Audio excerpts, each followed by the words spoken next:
vamos começar então a falar sobre tratamento medicamentoso, né? O tratamento clínico na DAC, nessa diretriz da ESC de 2024. Então, a gente ainda tem espaço para tratamento clínico, Lapa?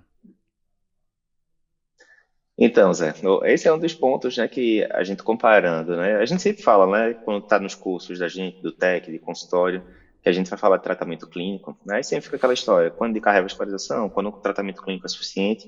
E uma coisa que a gente bate muito é isso, né? Grande parte dos estudos que mostraram benefício de revascularização, cirúrgica principalmente, aconteceram lá final da década de 70, começo da década de 80, né?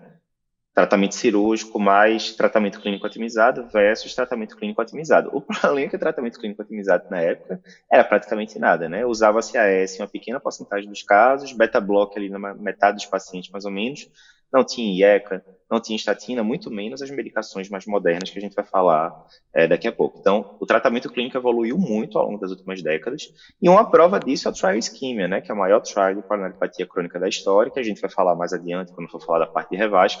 Mas, nesse trial, eles esperavam a taxa de evento X e eles tiveram que ir mudando ali, inclusive, endpoint e tal, porque não estava tendo uma taxa de eventos tão alta quanto eles esperavam. Por quê? Porque todo mundo usava tratamento clínico otimizado e terminou evoluindo. Mesmo sendo pacientes com provas isquêmicas bem alteradas, eles morriam, tinham muito menos infarto do que esperado inicialmente. Por quê? Porque o tratamento clínico funciona para boa, né? Então, ele é o padrão da coronariopatia crônica e a revascularização seria selecionada em alguns casos ali que a gente vai falar mais adiante. Mas tratamento clínico junto com o MEV, é a grande base e várias alternativas vão diminuir o risco do paciente morrer, infartar e etc., como a gente vai comentar, né?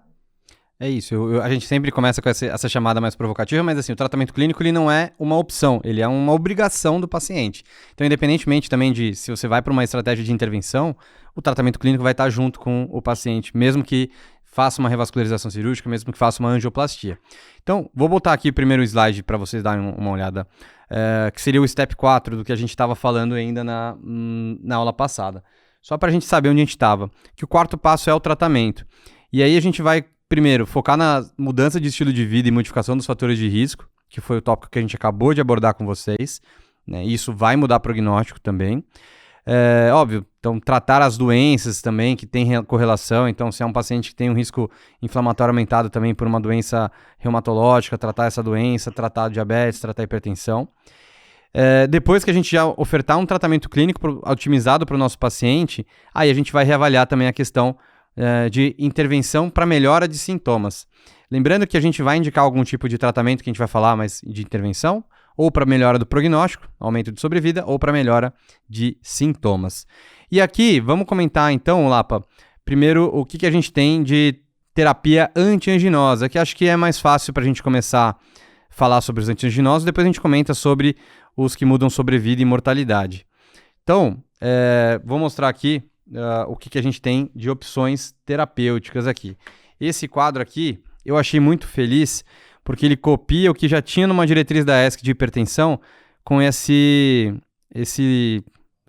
sei lá, essa figura geométrica aqui que me fugiu a cabeça aqui. Mas que fica Tem que muito legal. calcular, assim, um octagrama, um heptagrama, alguma coisa do tipo. Tem que calcular quantos corners tem aí, né? É, Mas é isso, é bem legal essa figura e é bem tirada realmente da diretriz de hipertensão, né? Que mostra o que é que você pode fazer de combinação, o que não pode, etc. Mas mostra aí, Zé, comenta. Bom, então, pessoal, a gente tem aqui as principais classes de antiaginosos. Então, vou começar aqui no canto de cima, que vocês conseguem ver na imagem. Então, a gente tem o quê? Os beta-bloqueadores, que eles acabam sendo uma das principais linhas de tratamento de forma inicial para o tratamento de sintomas. Então, reforçando, antianginosos é só para quem tem angina. Não é porque você viu uma lesão obstrutiva de 70% que o paciente vai ganhar algum antianginoso. É só para tratamento de sintoma. O uso de beta-bloqueador, bloqueador de canal de cálcio, nitrato, ele não vai melhorar mortalidade na doença coronariana crônica. Ele vai melhorar sintoma, qualidade de vida, o que é uma coisa bem justa.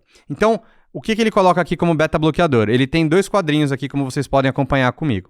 O da esquerda são os que têm indicações bem específicas, são boas indicações para o uso do beta-bloqueador na doença coronariana. Então ele coloca como DAC obstrutiva, doença microvascular, paciente que já é hipertenso, paciente que tem uma fibrilação atrial, eu vou utilizar para manejo de controle de frequência cardíaca. e ser de fração de ejeção reduzida. Então, se o paciente tiver essas características, o beta-bloqueador vai muito bem com ele para tratamento de angina. Quando a gente olha no lado, a gente tem um quadro mais acinzentado, é quando a gente tem que utilizar, mas com cuidado em determinadas situações, como por exemplo o DPOC. A gente sabe que se você der um beta-bloqueador que não seja tão beta-seletivo, pode desencadear broncoespasmo, pode piorar um DPOC, então ficar mais atento a isso. Assim como doença arterial obstrutiva periférica, se tiver descompensado, um diabetes do tipo 1 ele coloca também, porque pode mascarar sintomas de hipoglicemia, então que são aqueles sintomas adrenérgicos, né? Fica taquicárdico, sudoreico, o beta-bloqueador pode mascarar isso. Tem algumas análises até que aumentaram risco de eventos adversos nessa população. E quando a gente não vai utilizar o beta-bloqueador, doença do nó sinusal, né? É aquele paciente que já tem uma brade sinusal, tem uma incompetência cronotrópica, tem alguma pausa sinusal. Então, obviamente, já tem uma frequência mais limítrofe, não vai ganhar o beta-bloqueador por conta disso. Não é o protótipo de paciente que vai ter benefício. Porque eu vou dar o beta-bloqueador para controlar o duplo produto, frequência cardíaca e pressão arterial, focando mais na frequência cardíaca, objetivando uma frequência média em torno de 60. Se ele já tem uma frequência cardíaca mais baixa, acrescentar o beta-bloqueador não vai me trazer mais benefício. Vai talvez só trazer mais malefício nesse caso. De segunda linha, a gente vai ter os bloqueadores de canais de cálcio, que a gente lembra, a gente coloca como os dihidropiridínicos e os não dihidropiridínicos. Os dihidropiridínicos, o exemplo é o amlodipino, que a gente vai usar na DAC obstrutiva, angina vasoespástica, paciente que já tem uma hipertensão arterial, e a gente vai, talvez, selecionar melhor se ele tiver uma IC de fração reduzida. Lembro que o amlodipino ele é seguro nessa população. Só que eu não vou colocar de cara o amlodipino nessa população, por quê? Porque não muda a mortalidade. Então, nessa população, eu vou preferir uma medicação como um IECA, um BRA, um ARNI, por exemplo, né, para melhora de sobrevida e de mortalidade. Já o diltiazem e verapamil, que são os não dihidropiridínicos, eles vão ser bons para controle de frequência cardíaca também. Então, vai um pouco do que a gente já fala no beta-bloqueador. Bom para quem tem FA, DAC obstrutiva, para quem tem angina vasoespástica também. Mas eu vou evitar, eu vou ter cuidado se o paciente ele já tem uma EC de fração reduzida, que aí sim, verapamil e diltiazem são contraindicados nessa população, assim como na doença do nó. Também não vou dar um cronotrópico negativo no paciente que já tem uma doença do sistema de condução, do sistema do nó sinusal. E aí a gente tem a primeira linha de tratamento, né, que a gente vai usar geralmente no tratamento da angina para sintomas, que seriam ou os beta-bloqueadores ou os bloqueadores dos canais de cálcio. E aí a gente geralmente acaba atuando nos dois, né? Então o paciente chega para você numa primeira consulta com a pressão de 15/9, 14/9, uma frequência cardíaca em torno de 90, é um paciente que tem margem para tratamento medicamentoso. Então, você pode começar um beta-bloqueador, exemplo, atenolol, por exemplo, metoprolol, controlar a frequência cardíaca dele e começar algum bloqueador de canal de cálcio dihidropiridínico, exemplo, amlodipino, para controlar a pressão. E aí, controlando a pressão e a frequência cardíaca, você controla o que a gente chama de duplo produto. O duplo produto ele é resultante dessa fórmula de pressão versus frequência e está relacionado ao consumo de oxigênio, o consumo e oferta de oxigênio. Se eu tenho uma pressão muito elevada, um batimento cardíaco em repouso mais elevado, eu vou ter um aumento do consumo de oxigênio. Aumento da pressão arterial, aumenta o consumo, aumenta a tensão da parede do ventrículo, aumenta o consumo de oxigênio. E quando eu controlo esse duplo produto, além de reduzir o consumo, eu vou aumentar a oferta de oxigênio que ocorre na diástole. Lembrando, por que a gente deixa o paciente beta-bloqueado? Porque a gente quer controlar a frequência cardíaca, aumentar o tempo diastólico e o enchimento da coronária, ele predominantemente ocorre na diástole. Então, nessa situação, a gente vai aumentar a oferta de oxigênio e reduzir o seu consumo. Bom, mas a gente tem outras opções, né, Lapa? A gente ainda vai ter os nitratos, ivabradina, ranolazina, trimetazidina. Você quer comentar aí? Acho que o importante aí, Zé, como você falou, né, quando a gente vai... Trial clássico, por exemplo, o Órbita, né, que é aquele trial que não mostrou benefício de tratamento clínico otimizado versus angioplastia, né? A angioplastia não adicionou, não diminuiu sintomas, não aumentou o tempo em esteira e tal. Quais eram as drogas mais usadas, né? Beta-bloqueador, amlodipino, né? É uma ótima combinação. Beta-bloqueador, como você falou, vai baixar a frequência. Amlodipino, ambos diminuem pós-carga também, mas o amlodipino também vai ter a parte da vasodilatação, etc. Costuma ser o que boa parte das pessoas faz ali de combinação inicial para controlar os pacientes, né? Mas, se você for até para diretrizes mais antigas, né, ele falava que antes de você considerar revascularizar o paciente, você teria que ali estar usando pelo menos 3 drogas em doses otimizadas e tal. Isso é questionado até depois do Opta 2, né, que mostrou os benefícios da angioplastia. Tem paciente que não quer usar tanta medicação e, tá usando já 2 angiogenosos, não estou melhorando, prefiro fazer angioplastia logo e tal. Mas, digamos, você está usando beta-blocker, amlodipina, não está resolvendo a vida do paciente. Então, tem todas essas opções aí que você estava comentando, né? Desde os agentes que atuam ali no nível mais metabólico, né? Que estaria ali trimetazidina e ranolazina como exemplos. São opções muito boas porque o efeito dela seria mais no metabolismo celular. Ele não altera, diferentemente de beta-block, amlodipina, nitrato, ele não vai alterar, por exemplo, pressão. Então, às vezes, você está com aquele paciente, digamos, você comentou, né, que a diretriz diz que a sistólica deve ficar entre 120 e 129, a diastólica de 70 e 79. Digamos que seu paciente já está lá com pressão 120 por 70, 116 por 60 e pouco, enfim. Você não quer mais baixar pressão desse paciente, mas ele ainda está com angina, usando um beta-block, por exemplo. O que é que você pode fazer? Trimetazidina, nesse caso, ranolazina, são ótimas opções, porque elas não vão baixar nem pressão, nem frequência cardíaca, mas vão ajudar a controlar angina, por exemplo, né? Já quando a gente vai para ivabradina, essa é uma das novidades da diretriz e que segue ali a diretriz americana, né, do finalzinho de 2023. Eles colocam como proscrito ivabradina em pacientes que não têm disfunção ventricular. Então, se você está lá com paciente de fração de ejeção de 60% e que está no talo já de beta-bloco, mas a frequência ainda está lá 70 e pouco, vou associar a ivabradina, que nem a gente faz na ICFE. Eles colocam para não fazer isso, classe 3. Se eu não me engano, a gente chegou a fazer podcast também da americana, né?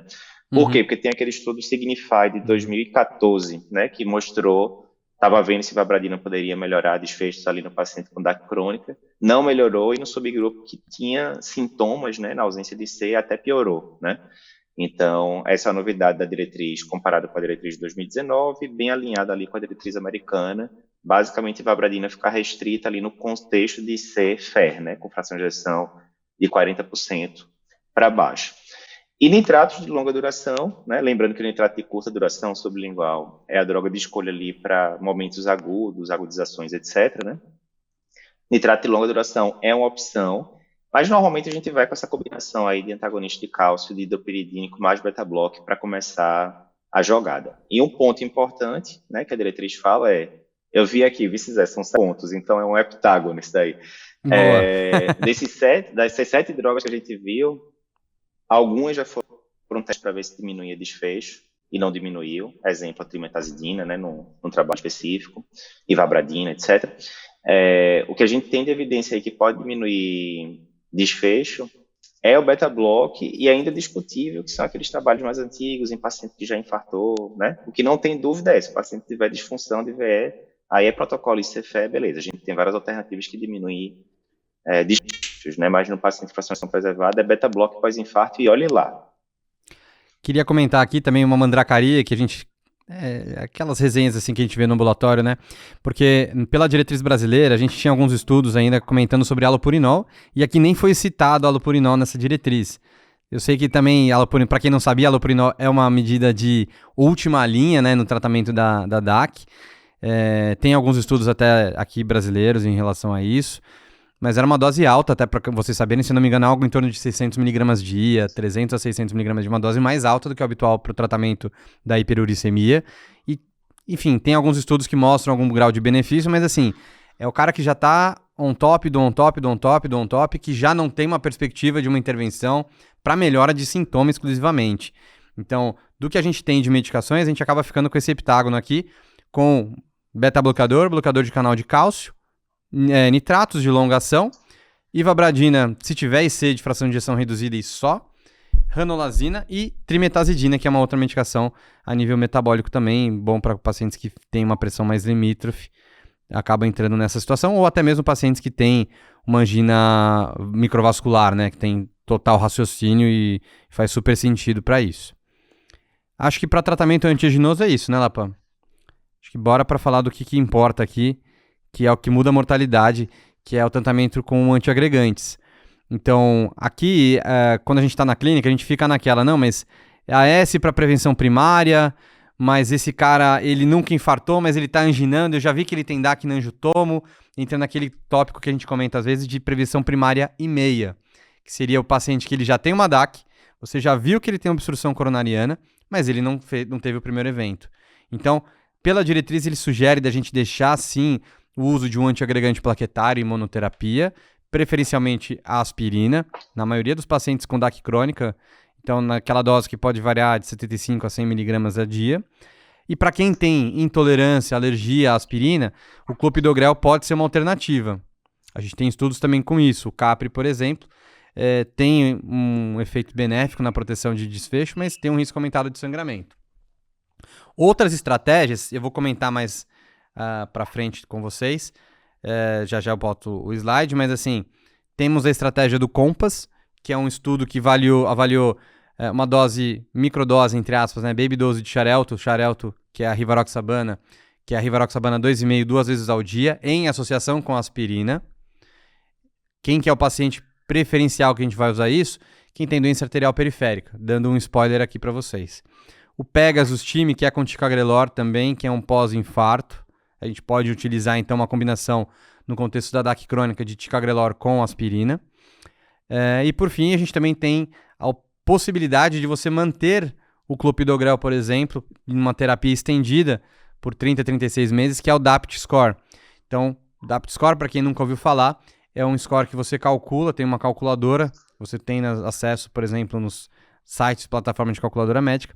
Você calcula num paciente que já acabou de fazer uma angioplastia, por exemplo, um pós-infarto, passou os 12 meses sem ter nenhum evento de sangramento. Depois que acabou esses 12 meses, que era a hora que a gente iria suspender, você calcula o DAPT Score. E a gente vai ver o benefício líquido entre você manter essa terapia dupla antiagregante ou suspender. E ele já vê o risco-benefício. Vale a pena ou não vale a pena eu manter? Ele vai ver variáveis para risco de sangramento e risco trombótico. E ele já te dá o score final. Não é que nem a gente faz aquela ponderação do Shatzva com o Hasbled. Não, aqui esse score ele já te dá o benefício líquido. Então isso é bem legal também. Vou mostrar aqui com vocês uma tabela aqui nas imagens que a gente tem. Vou dar pronto. Essa daqui. Que é o que eu tinha comentado do tipo de terapia de antiagregante que a gente vai utilizar. Só para vocês saberem, então, quando a gente for intervir, a terapia padrão é a gente acabar deixando a S-clopidogrel de 3 a 6 meses, geralmente. Aí a gente vai ter algumas variáveis que a gente pode observar. Então, por exemplo, qual que é o risco de sangramento daquele paciente? É um alto risco? Eu posso utilizar de 1 a 3 meses de DAPT com clopidogrel, que tem um risco menor de sangramento. Não, o paciente ele não tem um alto risco de sangramento. É um risco padrão, é um paciente que não tem um alto risco isquêmico também. Ou terapia padrão na DAPT, na DAC, quando você faz angioplastia, é manter a S-clopidogrel por 6 meses, depois monoterapia. E aqui é quando a gente vai individualizar. Então, é um paciente que ele não tem um alto risco de sangramento, mas ele tem um alto risco isquêmico. E aí é o paciente que ou eu vou fazer isso que eu acabei de falar, manter 6 meses de DAPT com clopidogrel, ou é o paciente que eu posso utilizar como um 2B outros antiagregantes plaquetários mais potentes, como ticagrelor e prasugrel. A diretriz dá essa liberdade, ela já dava a liberdade antes para você fazer ad hoc, né? Então, fez um cateterismo para avaliar, já resolveu tratar o paciente ali na sala de hemodinâmica, ele já tinha essa liberdade poética aí para você poder utilizar ticagrelor ou prasugrel. Lembrando que, assim, os estudos, Pegasus, Triton, todos foram no contexto agudo, tá? Então, por isso que ele coloca como um 2B.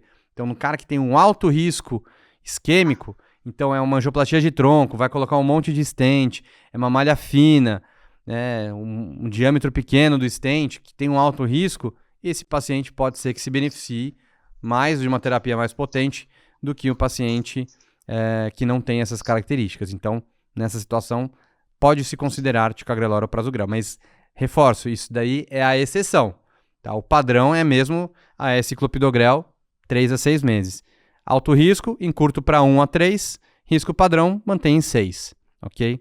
Acho que essa é a mensagem principal que a gente ia comentar. E depois ele coloca aqui que a gente tem as opções, né, de você manter no paciente que tem alto risco isquêmico, só ticagrelor em monoterapia, AS com clopidogrel, AS com ticagrelor, AS com prasugrel, AS com rivaroxabana 2,5 na dose do COMPASS que a gente tinha comentado.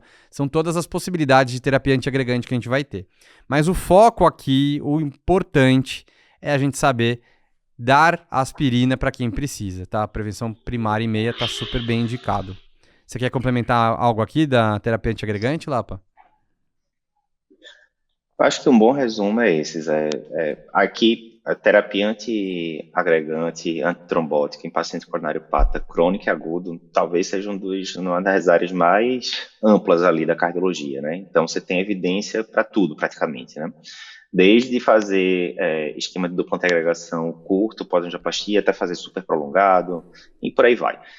Eu acho que a gente tem que focar muito aí no que não pode errar. O que não pode errar é isso, né? Forma geral, DAC crônica vai ganhar essa como terapia meio que ad eterno, né? Lembrando que a evidência da DAC crônica é bem inferior à da DAC aguda, né? DAC aguda, principalmente o ISIS 2, ali final da década de 80. Quando a gente vai para DAC crônica, não tem aquele grande trial que pegou só pacientes com DAC crônica e botou AS versus placebo, por exemplo, e mostrou uma diferença muito grande. Isso aí tem, né, na DAC aguda, como a gente comentou. Mas beleza, né? Todo mundo faz na prática, é isso. A aspirina vai ganhar, tem essa questão que pode substituir pelo clopidogrel, dependendo, né? Se tiver hipersensibilidade, alguma coisa do tipo, estudo capra e tal. Então, esse aqui basal, né? Se você pegou um paciente coronariopata crônico que não está usando AS, a primeira coisa que você tem que perguntar é: opa, já teve alergia? Porque é tão automático que se não tiver, você vai estranhar. O primeiro ponto é esse. Segundo ponto, se for para angioplastia, esse esquema que você mostrou aí, né, o esquema padrão, vai ser o paciente, a maioria dos pacientes usa estente farmacológico hoje em dia, né, mesmo, acredito que mesmo no SUS, pelo menos nos lugares que eu trabalhei, a maioria era farmacológico mesmo. Então, vai ficar nesse esquema que você mostrou, basicão, AS com clopidogrel 6 meses, depois fica só com terapia, geralmente com AS, vamos para frente, né? E aí tem essas exceções que você falou, alto risco de sangramento, alto risco trombótico, mas o basicão é esse, AS clopidogrel 6 meses e vamos que vamos. Acho que um ponto importante, como você falou, a gente tem vários trabalhos ali, né, pós-angioplastia, pós-infarto em fase crônica, ou paciente com DAC crônico com inúmeros fatores de risco, que testaram vários esquemas antitrombóticos diferentes, né, COMPASS testou AS com rivaroxaban dose baixa 2 vezes por dia, como você disse, o DAPT Trial pegava pacientes que tinham sido angioplastados ali, e que aí já tinham usado DAPT pelo menos um ano, e aí testava de prorrogar e teve algum benefício ali em evento isquêmico. O Pegasus pegava o paciente que tinha tido infarto entre 1 e 3 anos atrás, ou seja, tinha se tornado uma DAC crônica, e também teve benefício isquêmico, mais aumento de sangramento. Enfim, Eduardo, o que é que faz na prática? A diretriz, eu acho que é feliz de colocar aqui que todas são opções. O grande ponto que você tem que ver, e que eu acho que normalmente a gente não calcula tanto esses scores na prática, deveria calcular mais, é justamente isso, né? Risco de sangramento, através do Precise Depth, por exemplo, é rapidinho, no instante, 15 segundos você calcula ali, usando a calculadora online. E o risco de sangramento, que é o cara de 40 anos que botou um stent na CD, super bom, curtinho, e tá todo o resto liso, é totalmente diferente de um paciente de 70 anos que já teve infarto 2 vezes, que tem lesões triarteriais, que não tem como revascularizar. O risco isquêmico do segundo caso é muito maior do que do primeiro, né? Então, a tendência é que você pense nesses esquemas alternativos em pacientes com risco isquêmico maior. A grande questão é, se você nunca prescreveu nenhum desses esquemas alternativos, se você sequer pensa em prescrevê-los, é um bom momento de ficar pensando que as diretrizes como um todo, elas estão colocando essas indicações porque os trabalhos foram positivos, COMPASS, Pegasus, DAPT Trial e tal. Então, não vai ser a sua rotina, mas você tem que pelo menos considerar, porque é uma possibilidade que você tem para diminuir o risco cardiovascular do seu paciente em cenários específicos, né? E passando agora, a gente vai para as estatinas. E, obviamente, que DAC é igual a estatina, até que se prove o contrário, né? E a gente acaba tendo a recomendação do LDL que a gente havia comentado, a meta de LDL menor ou igual a 55 e uma redução maior que 50%. E como que a gente vai chegar lá, né, Lapa? A gente vai fazer o feijão com arroz como a gente sempre faz, né? Então, o tratamento padrão é você chegar em dose alvo aí de estatina, então Atorva 40-80, Rosuva 20-40, não chegou na meta, associa ezetimiba, vai baixar aí mais uns 20 e poucos por cento junto em cima da redução da estatina. Não reduziu, posso chegar a usar o inibidor de PCSK9. E a gente também tem, de novidade, a gente já fez a cobertura também. Para pacientes que têm intolerância à estatina, a gente teve o Clear Outcomes, né? Que a gente teve o ácido bempedóico, que foi também uma novidade que a gente teve no ano 2023, né? Que foi já ano passado mesmo que teve o Clear 23. Outcomes, né? A gente cobriu 23. no ARRA de 2023, se eu não me engano. São opções que a gente acaba tendo para chegar lá na nossa meta de controle de colesterol e redução de risco residual. Além disso, inibidor de ECA/BRA é uma discussão, temos alguns estudos, né? Teve Europa, teve o estudo HOPE também, que acabou avaliando o benefício de ECA nessa população. Alguns com BRA não foram tão felizes com o resultado, mas basicamente o que a diretriz traz é que a gente vai deixar a ECA ou BRA para quem é hipertenso, para quem tem diabetes, para quem tem IC de fração de ejeção reduzida, que já tem essa indicação também. Então, se o paciente ele é DAC com hipertensão, já tem algum benefício, DAC com diabetes, DAC com IC de fração de ejeção reduzida, acaba ganhando essa indicação também. Outras coisas que ele coloca, como se o paciente é diabético, então, considerar medicações que vão ter impacto em sobrevida e impacto em mortalidade no paciente coronariopata, como inibidor da SGLT2, análogo de receptor de GLP-1, como a semaglutida que a gente já teve no estudo SELECT, redução de mortalidade, né, em paciente de alto risco. Se o paciente ele tem um sobrepeso, né, um IMC acima de 27, análogo de GLP-1. E uma coisa que ele coloca aqui, que vem ganhando mais espaço nos últimos trials, desde o Cantus, que avaliou o risco residual inflamatório, é o uso da colchicina, que ele coloca como 2A. Então, a colchicina como uma terapia de escolha para redução de risco residual no paciente que é um pouco mais inflamado, que a gente tem uma PCR ultrassensível, por exemplo, acima de 2. Então, só que aqui a colchicina não é como a gente usa no tratamento da gota, no tratamento da pericardite, que é 2 vezes ao dia. Aqui é uma vez ao dia, 0,5 miligramas de colchicina uma vez ao dia, em quem tem um risco residual aumentado, quem tem um padrão mais inflamado. Acho que foi bem feliz também a diretriz, colocando como 2A, é justo, não temos tantos estudos, mas a gente já tem estudos, né? Tem Lodoco, temos outros aí, Colcott também, que acabou avaliando a colchicina em vários cenários na cardiologia.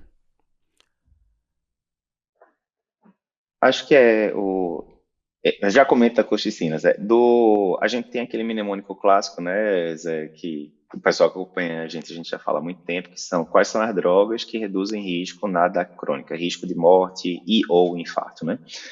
E aí tem o clássico do IEBA, né? Que é IECA, estatina, beta-bloque, aspirina. A gente já botava o asteriscozinho ali no beta-bloque, porque o beta-bloque, classicamente, se você for pelo Brown, seria cenário de C que fracionação reduzida, dúvida zero, né? Os estudos muito claros. E o outro seria pós-infarto, que a gente já discutiu que, né, há discussões, temos trabalhos recentes, inclusive em fase aguda de infarto, não mostrando benefício, né? Como o Reduce MI, etc. Mas, acho que pontos importantes aqui, antes da gente falar, porque esse IEBA, hoje em dia, ele não contempla mais tudo, porque, como você disse, entrou várias outras opções aí, GLP-1, colchicina, que também mostraram diminuir evento, e por isso a gente propõe, né, um mnemônico novo que a gente vai apresentar aqui ao final, né, da discussão, que é bem maior. Ibirapuera, né, dando o spoiler. Mas, do IEBA, que eu acho que pontos importantes, rápidos, são... Primeiro, IECA, como você falou, né? Óbvio, se o paciente é coronariopata e tem fracionação reduzida, óbvio que vai ganhar IECA, já iria ganhar só por causa da ICFE, não tem dúvida. Se o paciente é hipertenso, também é uma medicação de primeira escolha, juntou as duas coisas juntos, aí é que vai ficar classe 1 mesmo. Mas pontos importantes, né? A coronariopatia é uma daquelas indicações em que, por ser de maior risco cardiovascular, você pode contemplar tratar o paciente que tem pressão sistólica entre 130 e 139, né? E que tem também pressão diastólica entre 80 e 89. Ou seja, a rigor, pela diretriz brasileira, pela diretriz europeia, esse paciente nem hipertenso né? Que seria maior ou igual a 140 por 90. Mas a gente tem trabalhos que mostraram o benefício, talvez de ECA, o mais clássico seja o HOPE, né?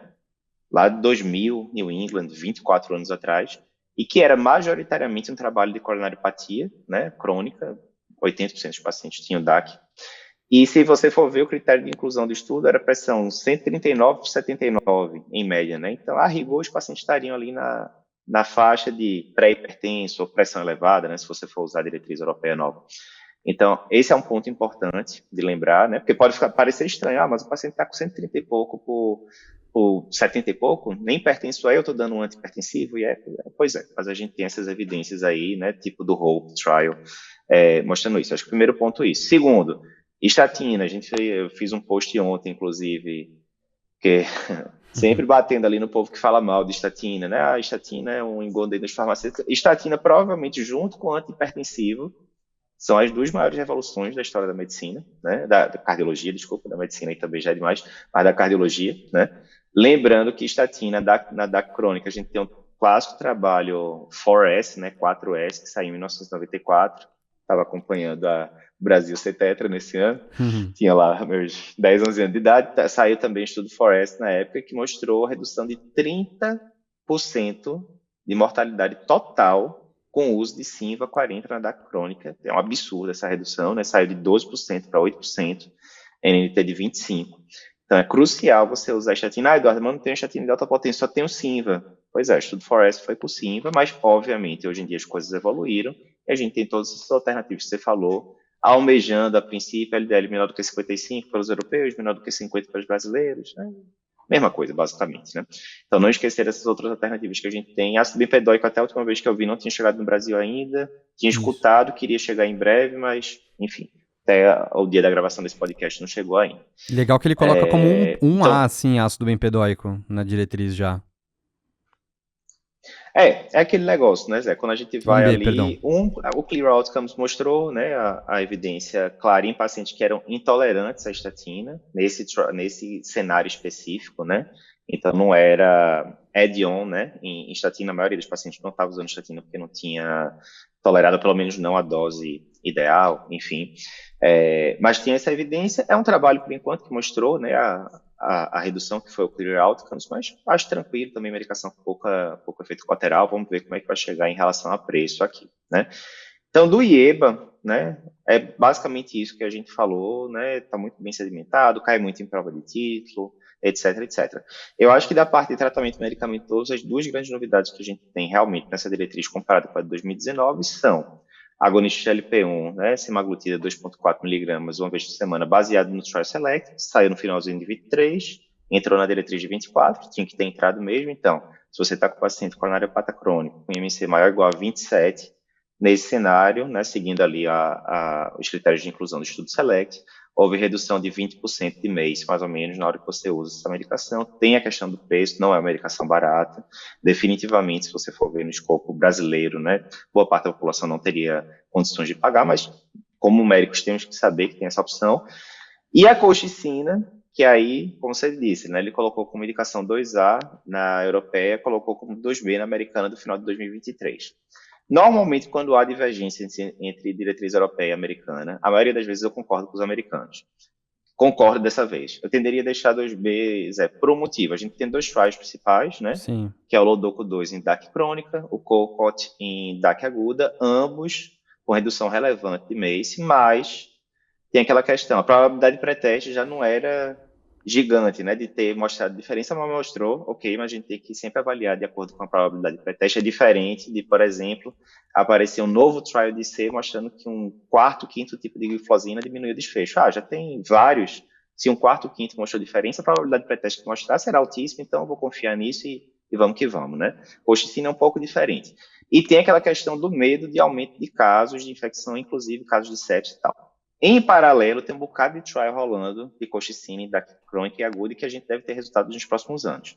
Então, a opinião dos americanos é, beleza, bota como 2B aqui para considerar como terapia de exceção, vamos esperar sair esse resto dos trials para a gente, prima ou nocere, né, para a gente não correr o risco de errar. Já os europeus foram mais liberais, acho que não tem certo e errado não, é visão de mundo mesmo, os trabalhos são os mesmos tal, mas eu estou mais para os americanos nesse caso. De todo jeito, mais uma alternativa aí que a gente pode considerar, principalmente no paciente mais grave, que está tendo evento recorrente, né?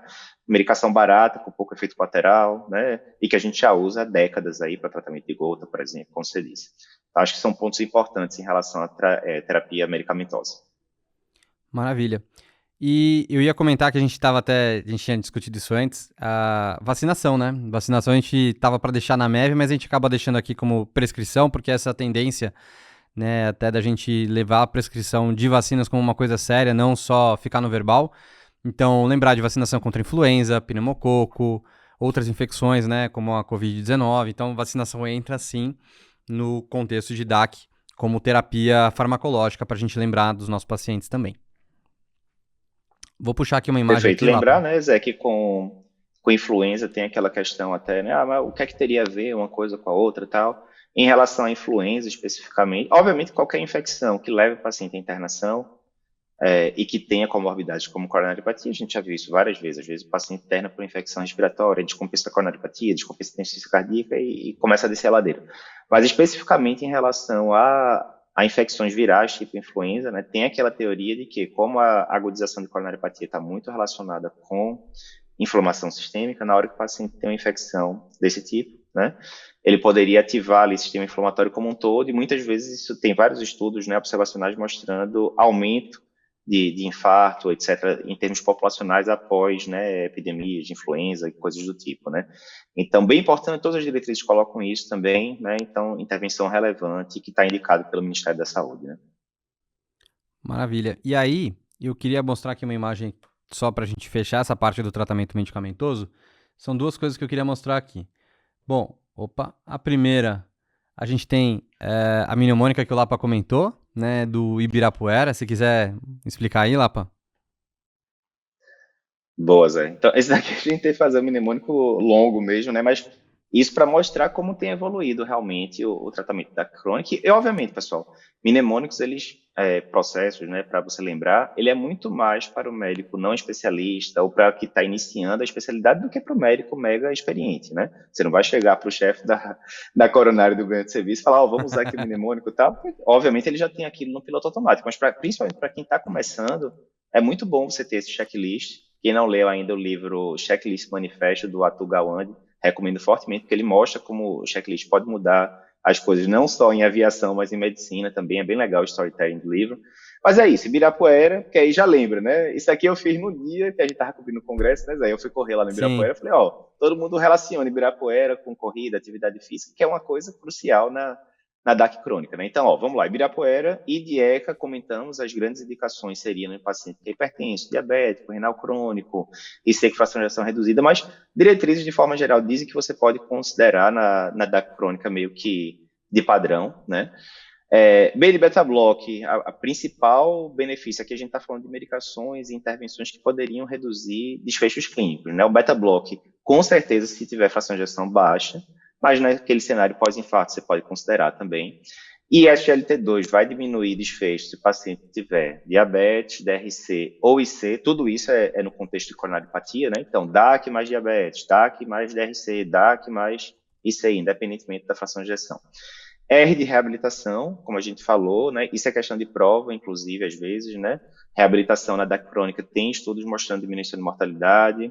Na IC é mais heterogêneo, a tendência, pelo menos para a parte de título, é que não diminui mortalidade, mas que diminui intercorrências, melhora a qualidade de vida e tal. Então, bem importante na DAC crônica. A de aspirina, que como a gente falou, vai ser o basal, né, do esquema antiplaquetário, mas há opções. P de pneumococo, influenza, Covid, se tiver na indicação, né, na época que você estiver vendo esse podcast, vacinas de forma geral. A gente teve que dar uma pelada, né, uric acid, né, de ácido úrico, que aí lembra coxicina, gota, tal, né, enfim, mais uma vez é 2A pela diretriz europeia, 2B pela diretriz americana, ficaria mais com a americana. É de estatina e outras medicações que reduzem LDL. Lembrar que, diferentemente da estatina, que tem evidência de diminuição de mortalidade da DAC crônica, quando a gente vai para outras medicações, como por exemplo a ezetimibe, inibidores de PCSK9, essas medicações elas mostraram diminuição de desfecho no cenário de DAC aguda. Então aqui é uma extrapolação para a DAC crônica, mas é uma extrapolação que faz sentido por toda a teoria do LDL e por aí vai. R de Revasc em casos selecionados, a gente vai comentar daqui a pouquinho para quem é aluno, né, Zé? Vamos comentar daqui a pouquinho isso. Então, em alguns casos selecionados, a Revasc de fato pode diminuir desfecho. E A de agonistas de GLP-1, que, por enquanto a gente grava aqui, quais são os agonistas de GLP-1 que vão diminuir desfecho? Agonistas de GLP-1, certos tipos que mostraram diminuição no paciente diabético, né? Então, se eu tenho um paciente diabético que tem coronariopatia junto, eu tenho agonistas de GLP-1 que mostraram diminuição de desfecho, ou se o paciente não for diabético, mas se ele tiver MC maior ou igual a 27, que aí entra no Trial Select, a gente também tem evidência aí, nesse cenário específico, especificamente com SEMA 2.4 uma vez por semana, mas temos trabalhos para sair aí com tizepatide no futuro e outras medicações. Então, por enquanto, dia 17 de outubro de 2024, resumindo a diretriz, é isso que a gente tem de evidência para diminuir desfechos cardiovasculares no paciente com DAC crônica. Lembrar dos parênteses aí, não quer dizer que todo paciente com DAC crônica vai receber o Ibirapuera inteiro, né? Tem todas as indicações que a gente tentou resumir aí de forma didática, né? E aí eu vou mostrar o último slide aqui pra gente encerrar essa primeira parte, bem breve aqui, pessoal, que existe uma constante, uma vertente na parte de aterosclerose que se chama redução de risco residual. E aí a redução de risco residual, a gente tem diversas vertentes, eu não vou entrar em detalhes, mas a gente vai olhar o paciente depois que ele já tiver otimizado e ver se ele está batendo as metas que a gente quer. Então, reduzir o risco residual lipídico, então tá com estatina, no talo, chegamos na dose-alvo, ezetimiba, risco residual inflamatório, PCR ultrassensível maior ou igual a 2, considerar a colchicina, e isso tudo é o que a gente acaba pensando quando a gente comentou todas essas outras estratégias. Risco residual trombótico, estratégia Pegasus, estratégia Compass, por exemplo. Risco residual de triglicerídeo, que a gente ainda não teve uma boa evidência para isso, né? A gente só teve o Reduced, que acabou não tendo outros estudos que embasaram muito bem do Vascepa, né? Que é o ômega 3, uma versão que a gente só tem nos Estados Unidos. O risco residual de LPAzinho, que está sendo investigado, temos estudos em andamento, e risco residual do diabetes, que a gente já tem os análogos de GLP-1 e inibidor de SGLT2. Então, voltando aqui para mim, depois que a gente já otimizou todos os fatores de risco, a gente tenta ver o que dá para fazer a mais.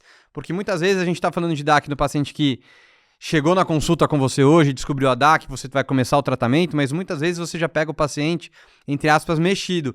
Pô, o paciente ele já revascularizou, já infartou, já tem stent, já tem angioplastia prévia, chega para você assim, eu já infartei 4 vezes, doutor, o último infarto foi há 1 ano. Pô, e aí você vai ver o cara não tá na meta pressórica, não tá na meta lipídica, ou até tá na meta, mas continua tendo evento a despeito de estar na meta. O que a mais fora da caixinha eu posso pensar? Nessas situações vale a pena, talvez mudar a terapia antitrombótica dele, considerar um esquema Compass, ou talvez jogar a meta de LDL dele mais para baixo ainda, ou associar uma colchicina se tiver indicação, ou análogo de GLP-1. Então, nessa população, você não vai esperar o cara ter o 5º, 6º, 7º infarto para você pensar isso.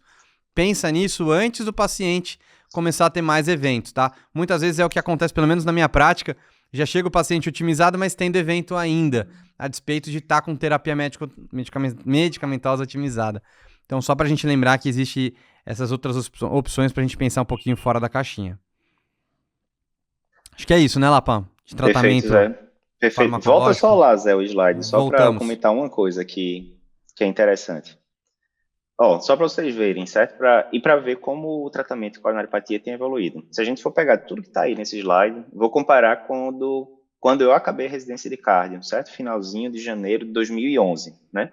Então, se você for para cada vertente dessa, em relação a lípides, certo? A gente não tinha estudo com ezetimiba baixando desfecho, não tinha saído estudo nenhum de PCSK9 de fase 3, né? Ou seja, novidades pós-residência. Se a gente vai para a parte inflamatória, Cantos não tinha saído, Colcott não tinha saído, Lodoco não tinha saído, tudo isso também nos últimos anos. Se a gente vai para os trials aí, Pegasus, etc. também, Pegasus, se eu não me engano, 2017, 2018, também não tínhamos isso. Ticagrelor tinha acabado de sair, né, para DAC aguda, na verdade, né? Não tínhamos Reduced, LPAzinho a gente está esperando ainda, mas a gente ganhou uma pancada de evidência aí nos últimos anos também, né? E muito trabalho aí de fase 2 que já foi publicado, alguns de fase 3 que estão rolando. A gente vai comentar isso no Cardio Papers Experience também. E em relação à revolução aí da última coluna de tratamento de diabetes, tinha nada ainda em 2011, basicamente, né? Então, todos os estudos foram ali de 2015 para frente. Então, ver o tanto de vertente que a gente ganhou aí nos últimos 2011, nos últimos 13 anos, né, pós-residência e tal. Então, que massa, né, que a gente tá assim, porque seria triste se a gente tivesse agora 13 anos depois e tratando coronariopatia como tratava 10, 15 anos atrás, né.